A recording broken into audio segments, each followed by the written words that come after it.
it starts.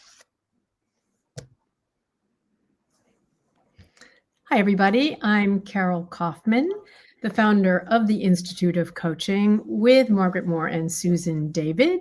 To learn more about me, visit my new website, carolkaufman.com. And I am here with a longtime mentor and inspirer who has not only inspired me, but has really worked with many CEOs, most of whom you will know. He's also written at least 5 books. One of them was a New York Times bestseller, but he has coached 127 CEOs through their transition. Nobody has done more than that. And he's going to be talking about this book. If you are involved in a senior leader in a transition, whether it's a CEO or senior vice president, EVP, this book is your guidepost, your guide to doing this. I have it like with me now all the time. So Mark, why don't you share with us some of your wisdom on are you CEO ready or not?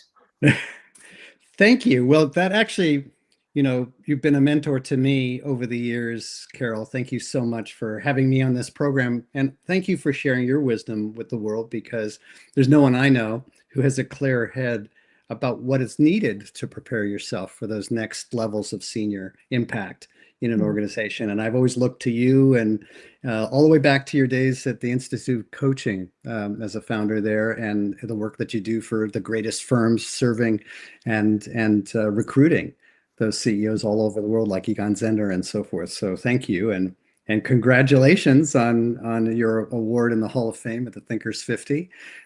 Really only 2 coaches on the planet, Marshall Goldsmith, who's one of the fathers of the profession. If Peter Drucker could be the father of management science, certainly Marshall Goldsmith would be so for the coaching profession. And then the curation that you provided, Dr. Carol Kauffman, in really making this coaching impact at the most senior levels make a big difference in my life and the lives of so many. So congratulations to you. Of course, when Carol calls, I would be thrilled to be at her side virtually or in person at every opportunity. And CEO Ready ends up being something that resonates for both Carol and I, and all of you who might be at a transition point, thinking about that next promotion, thinking about that next opportunity that you have, and thinking about what might the reality be of your candidacy, and how do I really need to put together the package or be the package to be able to win the confidence of the people who will make the decision on my promotion. Yes, yes. And I think what you've written about in your book is it is the guide not only for CEOs, but for those of us coaching CEOs, coaching people who want to be CEOs. So I'd love you to launch out, and hopefully it won't be too much information at once. But what you talk about is, first of all, becoming a CEO is a group sport and not necessarily a hackathon. It can be a contact sport. And you talk about the 7 stakeholders that people need to keep in mind. Do you want to walk us through those, or talk about the couple that are most interesting to you? Sure. So the interesting thing about having a contact sport that's also a group activity, the epiphany I had years ago, I think we were doing one of the advanced coaching workshops there with you and Dr. Benita Thompson when we were in the room talking about what it would really take to demonstrate to others, not just have the self-perception that you're growing and changing, but that you could win hearts and minds because you were clear about how you had to get better.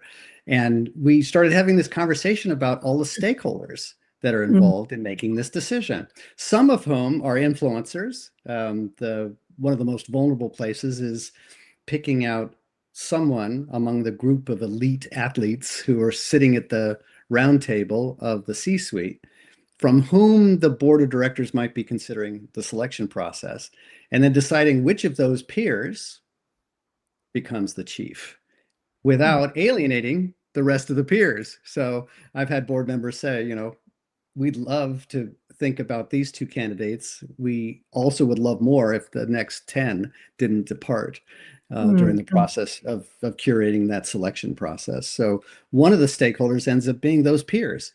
Are you someone that would be worthy of me following?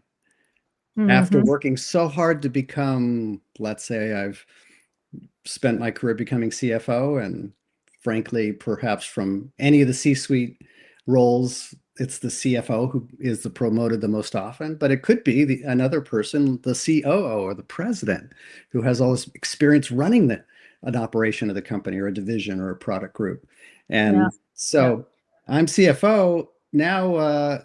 Really? She's going to lead me? Yeah, I could work for her. I could be motivated and be a great CFO working for her. So one of these stakeholders to think very seriously about that is a high wire act, is that you want to win the hearts and minds of your peers and at the same time stand out from them so you can be selected. Yeah, it's such an interesting polarity. There's been some research in Leadership Quarterly, actually, years ago, about, I use this now when I'm doing 360s, but they sort of talk about who predicts derailers. And Mm, peers predict derailers more than a boss or your reports. It's the gold is in the peers. They see who you are in a different way because there aren't any rules. You kind of know how to relate to your manager, you kind of know how to relate to your direct reports, but they're really overlooked. And yeah, they can kill your promotion. for sure. That's where your chances may be eviscerated or evaporated, depending on how intentional and high that competition is. And it's something that comes up every time in every succession cycle and the candidacy of a senior executive. That's not just true in the C-suite going to the CEO. It could be you're the first among a group of managers to become directors. And oh, Mark's my pal. Why isn't he treating me like a pal now that Carol's the boss? It's the dynamic. There is a power dynamic there, and it isn't the same anymore. So, really taking a double click, I think, as you're thinking about your candidacy and think about who would be the so-called peers that you need to be able to support, celebrate, show leadership in terms of not being just a competitor for budget or for attention, but Mhm. someone who is a colleague who's helping to promote their business while you're promoting yours. So the stakeholder of those peers is a big deal. I'd say another one that's very critical, of course, would be this idea that you have a boss who is going to face an existential crisis when she or he leaves the CEO Mhm. role. And how can you be thinking about that person as a human being for a change, not just your boss, not a larger than life figure, not someone Mhm. that you might be passive aggressive around, being jealous at one moment and then being envious in another, and realize that they have worked their whole life in many cases to have this penultimate job. How can you help them over this hump, and be investing in you and mentoring you and the other colleagues and think about moving on? I don't know how many times, Carol, you've run across either the boomerang CEO or the situation where at the very last minute during the holidays, the boss calls the board and said, I don't think Mark's ready for this. Let's run him through more assessments again. And I've had a Mhm. couple of boards say, I think, boss, you're not the one who's ready. Mark's finally ready. He was a slow student, but he's working out. What do you think so for our leadership coaches, what are the top two or three mistakes that CEOs, rising CEOs make with the board? What is it that they really need to know that may not be kind of intuitive or obvious? I think the most interesting thing about that process is that I'm writing an HBR article about this. Actually, we've got the book coming out, which is being heralded as being one of the hot new releases. So that's very, very Right. cool to be, number one in that category. Is always nice to be in some category where you're number one, and it's great to see corporate governance that's kind of embracing this set of themes and CEO ready. And one of the things I'm writing in an article that we're curating actually this week, that'll come out in January. I think I can give away the headline on that, is that how is it that you can demonstrate that? And we see this every week when someone loses or gains the job. Do you pick an insider or an outsider for the CEO role? And so if you're a CEO coach, and let's say you're being tasked in most cases to help the insiders do the best, you have to understand that the board, its fiduciary duty is that they are there to hire and fire the CEO. And the stakes are great. Billions are lost and gained, depending on who they choose. It ends up being a lot weighing on this particular risky choice they're made. It's the most risky thing a board member does is choose you as a CEO. And So I'm, so oh, that go on. ends up being a big coaching point, doesn't it? It's Just funny. I understand that. having had this conversation this morning with someone. But I'd love for you to do at least one thing is tell people the statistics. I think that most people don't know the statistics between inside and outside candidates.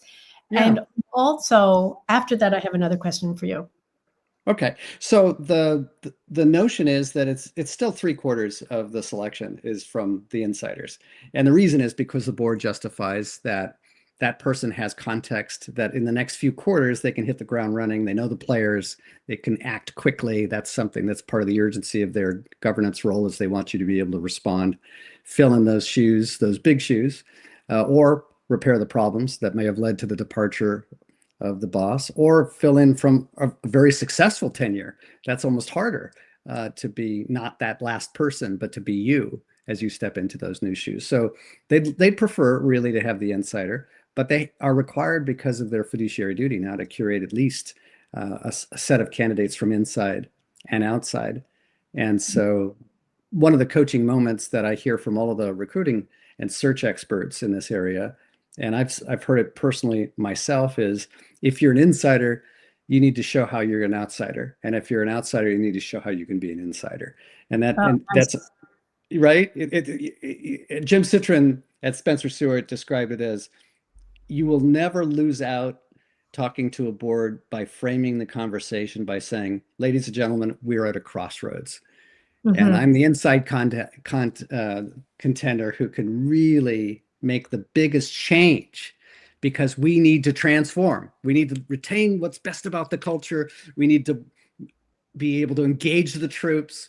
We need to be able to change faster than we ever before. And that's usually what we doubt the most. So when the CEO of Target we were just talking about this last night, it was at the Financial Times, and Nike was reporting its earnings, and the reporter was talking about how when the Target CEO was announced, the stock went down 10%. The street was saying it's going to be more of same. A great CFO, but more of same. We need some fresh thinking to compete with Walmart when you're Target. The Mhm. opposite happened when they picked the insider at Nike. At Nike, they said, no, actually, Nike, you kind of lost, you're adrift from your culture. We need someone who can bring you back to the sports franchise that Nike is.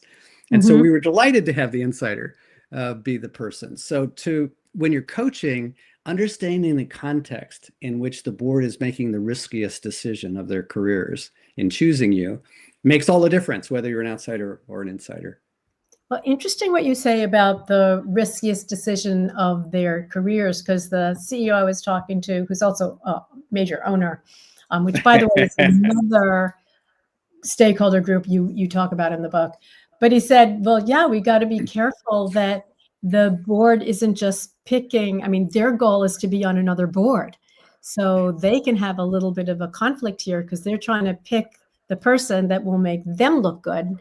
And so one of Absolutely. the things you talk about in the book is all these undercurrents that we as coaches should know about. And you've got a lot of the inside story. 127 CEO successions is a ton. And we talk about a lot of them in the book, but there's all this stuff going on under the surface. Yes, it is sometimes Game of Thrones meets Shakespearean play because everyone has an agenda. And it's not that they shouldn't. We can't let ourselves just succumb to cynicism because everybody has agenda. I mean, we all worked really hard to build a career and Mm. to build a place where we could have impact in our profession or our industry or both. And that's all legit. And are we in competition for that? Absolutely. Are there other people who would covet our role if we are a director, a senior vice president, a CFO? Absolutely. So I think understanding that everybody is being motivated by not just one set of crosswinds, as you describe it, right? It's there are many agendas going on, and they shift along the way.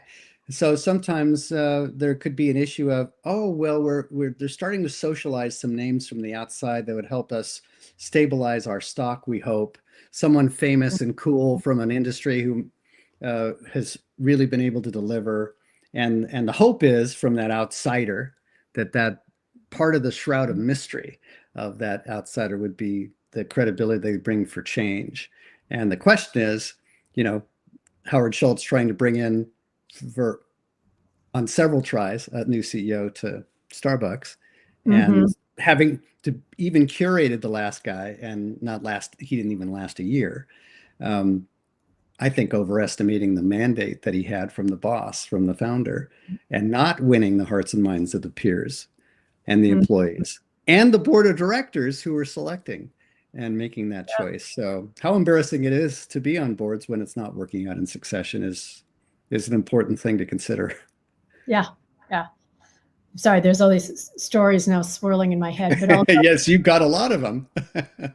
yeah, like working with three internal successors, picking one, and then at the very last minute, someone from the board deciding to come in as the CEO. Yes. How often So, does that happen? And it might have been in many of those cases, if you look at when they do pick that board member, it's often a person who has not actually been a CEO and maybe living out that last chapter of their dream. yeah, yeah. You know, there's another thing you put in the book. So it was so interesting when I was reading the book, and I'm in the sort of the very final stages of a CEO succession for a very big transportation related company. And it was fascinating to read, particularly one of the things they really liked about the person I was coaching um, was that he didn't take it for granted. I mean, he was so clearly the most experienced candidate on many, many levels, but he did not take it for granted. He studied up a storm Mm, and, really worked like all the stakeholders, meetings with everybody, et cetera, et cetera. But that was a key thing. And you talk about that a lot in the book, that polarity between sort of courage, determination, and confidence on one hand, and humility and clearly knowing where you need to grow and conveying that to the board. So maybe yes, talk more about that. That's, I think, very helpful because, again, as you say, it's not over till it's over. that's And right. Who starts out first is often not the one who starts out in the last inning. And you can come from way behind in this because for actually lots of good reasons. They're learning a lot about you. Part of the kind of assessment that you've done for Egon Zehnder is actually a process of not just discovery of the board on who has potential and talent. It's also an opportunity for you to go through this self-discovery and say, oh, maybe I should take a moment and really think about and curate. And I'd suggest actually prepare yourself to be articulate on those high moments throughout your career and life that would contribute to your success in this particular regard. I think the challenge is that uh, people think of humility and hubris at the two ends of a spectrum. And, mm, ever since I was there during the days when Jim Collins was teaching at Stanford and doing Built to Last and Good to Great and Great by Choice. And his whole issue of going for the long play was that he was looking at the executives and the organizations that had, and I wrote a book about this, Success Built to Last, Creating a Life That Matters, because it took his operating principles for the organization and said, now, as an individual, how could you have a lasting success and a career that keeps on giving, not just a one-hit wonder, yeah, not just that one big breakthrough? It's not about that. You want to be, if you love being a CEO, you'd like to be a CEO here or elsewhere for the length of the games. So that hubris and humility aren't usually put in the same sentence, but he said that was central. That if you look at the best athletes, if you run the fastest mile in the world in the Olympics, do you expect other people to run slower next year or faster? Do you, if you're the highest scoring player in a league of any sport, do you think people are, well, I'm not gonna play as hard as Pau Gasol because he's just the best. And so if you're successful in business, you'll invite competition, you'll invite disruption, you're going to invite all sorts of people coming after that joy of taking the prize. and just like you enjoy it when you won. So this is something that like Olympians know really well. They know that you have to have the hubris to believe that you can be number one. And that, Mhm. I mean, because that takes a certain audacity, a very real audacity to realize I can run this company. I really could make this place better. That takes a certain arrogance that's Mm. helpful. Yeah. Um, and you see it in all sorts of leadership roles inside companies and outside. And at the same time, the people whose success is lasting and have serial success are the ones recognizing that if I actually do have the delusion of being number one, then I'm going to attract the kind of competition. It means I have to have the humility to get better next time. I can't stay the Yeah. same. Cristiano Amon, I helped him. He was a division president and a great inventor at Qualcomm, the great company. He's still CEO there. And working with the board, I was working with Cristiano. And he says, if I'm the same executive that I was a year ago, I shouldn't be Mhm. here. I Uh, don't deserve the job. mm. And that's how it is with athletes. That's how it is with great executives. It actually isn't polarity. It's actually alignment between the reality that you're not a godlike substance, which you could get there, I guess, if you've been successful or you've been on top briefly. But it will be brief if you don't have the humility to realize you have to get better. That's true. And again, back to the elite athletes. I mean, you've worked with Venus Williams and a bunch of, and Serena. Yeah. Um, the whole idea of I'm at the top of my game and I need to grow and I need to have a Yes. post game career. Because one of the things you talk about, so it's really, it's really pretty brutal in title of one of your chapters called, what was it? I feel like I'm cutting off my right Yes. arm when I move on. Um, Yes. so Right. This is that's that existential crisis of the CEO that we touched on earlier, where it's the biggest job of her life. Deanna Mulligan at Guardian Life, one of the most influential forces in financial services, period. Certainly the most powerful woman in life insurance and one of the biggest industries in the world, and a hell of a good operator and a big heart to boot. And she set on as a goal. This is eyes wide open as an intellectual and as a creative. She said, I'm going to do 10 years of this job. That's it. I've agreed with my husband and my family, and I'm going to do this run for 10 years, but I want this job and I'm going to earn it every one of those 10 years. And so she started to do what Enrique Lores does at Hewlett Packard and other great clients that I've had. They have institutionalized a succession plan. It's not a project. It's not an activist knocking on the door and saying, get out, get better. It's yeah, every year we've got a leadership pipeline. These are people that you and I coach. They've been in the pipeline since they were VPs, perhaps. Maybe they're newer than that. And they're getting better every year. They have higher KPIs, higher bars. And so, eyes wide open, she says, I'm developing these great people from inside. The board's delighted with the fact that I've taken the initiative to do that, because sometimes CEOs are kind of insecure, saying, I'm not leaving for 10 years. Why are we even talking about this? yeah, Well, maybe that's actually a better succession plan. And within 2 years of exit, then you need to be serious enough to say, look, no, I really am leaving. And two things happen. One is the cutting off the arm comes from the board and everyone else saying, you're doing great. I don't understand. It's like Venus at the top. Serena, why are you leaving? You're at your best. Well, it may be downhill from here, for one hmm, thing, and because the company's needs change over time. And so, and she had partnered with her board to think about candidates, to develop them. There were some people who were in first place and began third place. Some people left and ran other things. They were always all good candidates.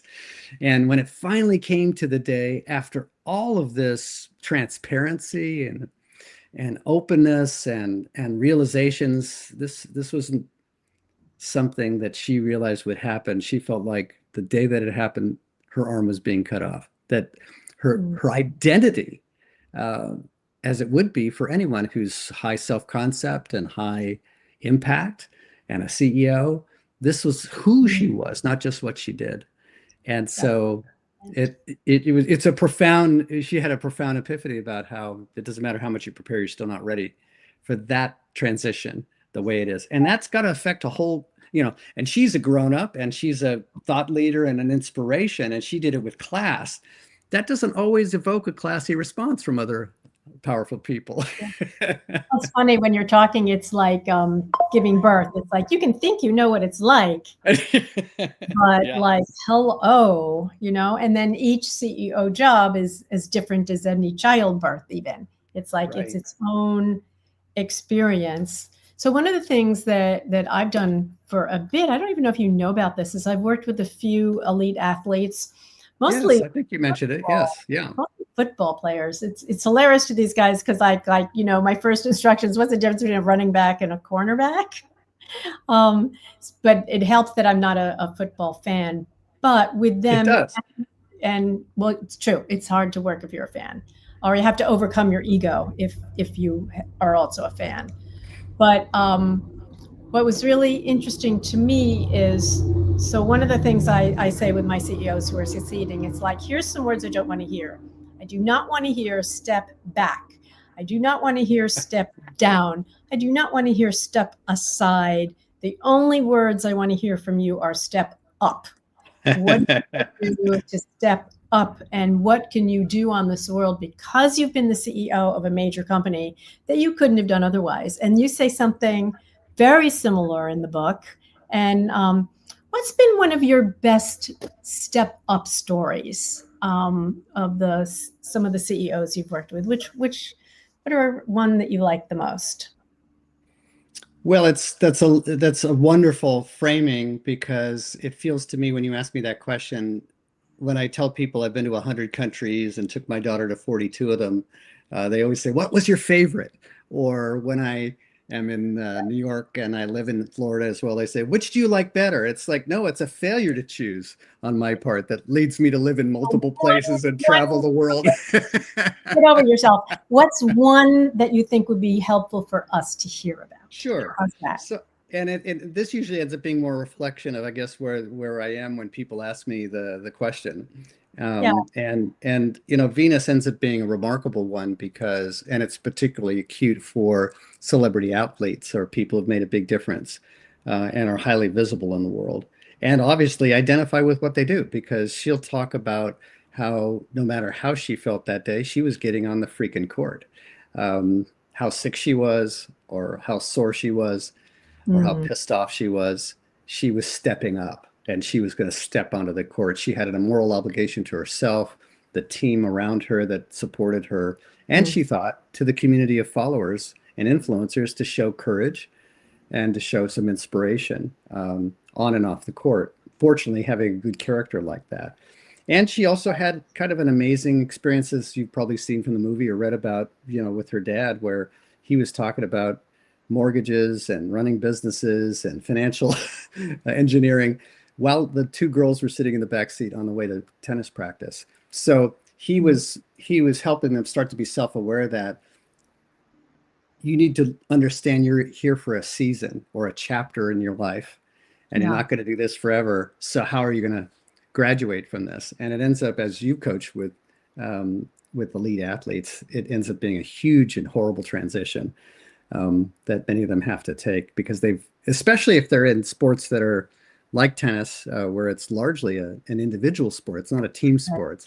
Right. Um, so, she ends up being a favorite because she loved design too. And so she went back to school to get a design degree. She actually went with me through the executive education program at Stanford. She says, "I want to get an MBA or something. I don't want to take the time." I said, "Don't. You have these two great companies you've started. Why don't we surgically take a certificate program where you could get maybe 6 to 8 courses beefed up that you'd like to have?" And she says, "Okay, I'll do that if you do it with me." So, and being the elite athlete that she did, she took the time management class that's supposed to take 4 weeks in about 45 minutes. So, Yeah. uh, talk about step up. It's like, okay, be careful what you wish for, Mark. Can you keep up? Can we keep up with the elite athletes and executives that you and I coach? That's part of the pleasure of it. They're always making it possible for us to step up in new ways. Mhm. Well, we have just about a minute more. So again, everybody, don't forget to buy this. And what are your kind of last words of wisdom? So now thinking of the leadership coaches, what do you have to say to them that will help them in their work? Is Well, anything? Yes, I would say something that actually came up when you and I did the course at the Institute of Coaching, that advanced workshop at Harvard, where we realized there were a lot of people complaining as coaches about the people that they were coaching. Benita and I stepped up and said, you got to find something to love about the people you're touching so that you can really be authentic in the way that you're helping them get better at what they do. Particularly at the highest levels where there's big egos and there's lots of politics and there's huge risk. So love them up or leave them. Be a part of their lives and help them achieve what they achieve. You'll be the better coach if you care about them. And if you don't, that's okay too. You don't have to coach everybody. You should coach the people you feel like you could really make a difference for. That's so interesting. I often say that my first goal, I just said this yesterday to someone, CEO, my first goal in my first session, it isn't just to get a second session, it's to figure out how can I like this person, hear the stories they are, et cetera. Because when you get to a place where you like them, first of all, you get a whole mirror neuron thing going, but it's like, that's your job. I mean, your job is to find what it is to really care about this person. And if you can't, sometimes to refer that person to someone else you don't like in the same way. Well, I haven't operationalized it completely as Machiavellian as that, but I love the spirit of it. I feel like it's really powerful to know that you feel like you could make a difference for I mean, people ask me how have I done so many successful transitions? It's because I also turn down almost every year as many as I'm asked to take. Did not know that. So I am going to absolutely be successful with you if we work together, because I know how to think about that in ways that will help the outcome, because I can help you. But if I can't help you, I really want to read that quick. Yeah. Well, I wish we had another half hour, Mark. Thank you incredibly, everybody. I'm so honored you for being here. Thank you, Carol. You're an inspiration. Ditto.